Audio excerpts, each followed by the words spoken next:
গীতসংহিতা ৯৯। সদাপ্রভু রাজত্ব করেন, জাতিগণ কাঁপিতেছে। তিনি করুবদয়ে আসীন, পৃথিবী টলিতেছে। সদাপ্রভু সিয়নে মহান, তিনি সমস্ত জাতির উপরে উন্নত। তাহারা তোমার মহৎ ও ভয়াবহ নামের স্তব করুক, তিনি পবিত্র। রাজার বল ও বিচার ভালোবাসে, তুমি ন্যায়বিধি অটল করিয়া থাকো। তুমি যাকবের মধ্যে বিচার ও ধার্মিকতা সাধন করিয়া থাকো। তোমরা আমাদের ঈশ্বর সদাপ্রভুর প্রতিষ্ঠা করো, তাহার পাদপীঠের অভিমুখে পর্ণিপাত করো, তিনি পবিত্র।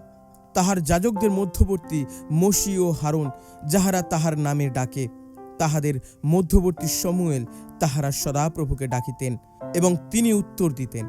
তিনি মেঘস্তম্ভে থাকিয়া তাহাদিগের কাছে কথা কহিতেন। তাহারা তাহার সাক্ষ্য সকল ও তাহার প্রদত্ত বিধি পালন করিতেন।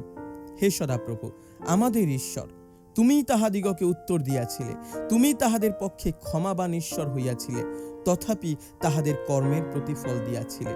তোমরা আমাদের ঈশ্বর সদাপ্রভুর প্রতিষ্ঠা করো, তাহার পবিত্র পর্বতের অভিমুখে পর্ণিপাত করো, কেননা আমাদের ঈশ্বর সদাপ্রভু পবিত্র।